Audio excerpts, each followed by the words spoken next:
Ever wonder how a gigantic company like Nestle, with literally thousands of products all over the world, figures out what to do next? I mean, it's not magic, and it's definitely not just luck.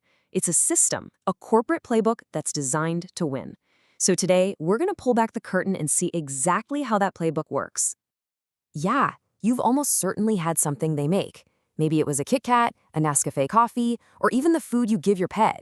Chances are they were part of your daily life in some small way. But here's the thing. Behind every single one of those products is this high-stakes game of planning, doing, and then reacting. So what in the world is the game plan for a company that big? Well, the answer is a discipline called strategic management. You can think of it as the company's brain. It's both an art and a science, all about making those huge decisions that steer the entire ship and make sure everyone, from marketing to finance, is rowing in the same direction. This whole process, it breaks down into a really powerful three-stage loop. You formulate the plan, you implement the plan, and you evaluate the plan. It's this continuous cycle, and it's all designed for one big reason: to get ahead and stay ahead of the competition. So let's break it down, using Nestle as our guide.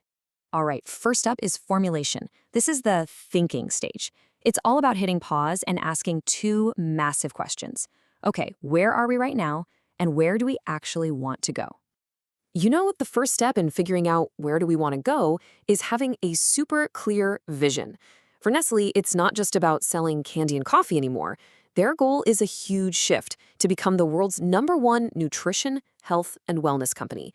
And believe me, that one sentence changes everything. So, how do you figure out where are we now? Well, a lot of companies pull out a classic tool, the SWOT analysis. It's a really simple but incredibly powerful way to get honest about what's happening on the inside, your strengths and weaknesses, and what's going on outside, your opportunities and threats. And this is where it gets really fascinating when you apply it to Nestle. I mean, on the one hand, their strengths are obvious, right? A huge portfolio of famous brands.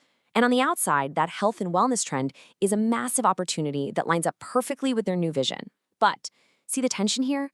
A major weakness is their underperforming frozen food business, which kind of clashes with that healthy vision.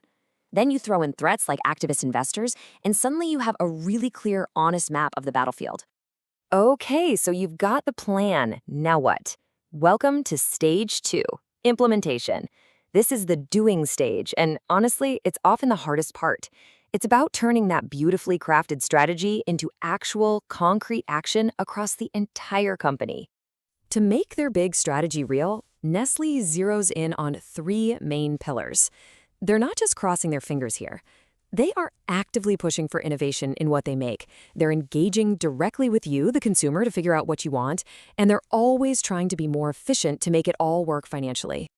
And this really gets at how complicated implementation is. It's not just some memo from the CEO. It means restructuring entire teams, it means deciding where to put billions of dollars, and it means making sure every single department gets what their role is in this grand plan. It's all about total alignment. And of course, all of this is happening while they're navigating a storm of outside pressures.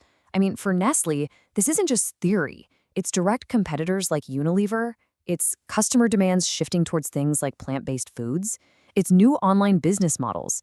Their plan has to be tough enough to handle all these forces pushing in from every direction. Finally, that brings us to stage 3, evaluation, the checking stage. You just can't set a plan and forget it. This part is all about constantly measuring, monitoring, and asking the tough questions like, is this actually working? And what do we need to fix now? Evaluation really boils down to 2 huge questions. First, are we hitting our targets? That means looking at the numbers and measuring performance against the goals you set way back in stage 1. But just as important, you have to look up from the spreadsheet and ask, has the world changed? Is our strategy even the right one anymore? So to do this without getting lost in the data, companies use tools like the balanced scorecard. It's basically a way to get a complete checkup on the company's health, making sure you're not just chasing quick profits today and sacrificing the future. And what's so powerful about the balanced scorecard is that it forces a company to look beyond just the financial numbers. It also tracks things like customer satisfaction, how good your internal processes are, and whether your teams are actually learning and growing. It gives you a much, much more complete picture. And right here is where the rubber meets the road for Nestle. Their evaluation process flagged that the frozen food business just wasn't cutting it. This wasn't a gut feeling, it was data. And that data sent a crystal clear signal that they needed to take corrective action, either fix that division or maybe even sell it off. So this brings us to what is maybe the most important takeaway of all. Strategic management, it isn't a straight line you just walk from point A to B to C. It's a continuous, never-ending loop. Everything you learn from the evaluation stage feeds directly back into the formulation stage. What you learn from checking your results shapes your next plan. A new competitor pops up, a new opportunity appears, and the whole cycle just starts all over again, constantly adapting, constantly evolving. At the end of the day, this whole process comes down to one simple truth, which this quote just nails perfectly. In the world we live in, firms are like organisms. They have to be good at adapting or they simply will not survive. The whole point of this entire strategic process is to build a company that's designed to adapt. So, I'll leave you with a final thought to chew on. For a company as huge as Nestle, what's the biggest threat?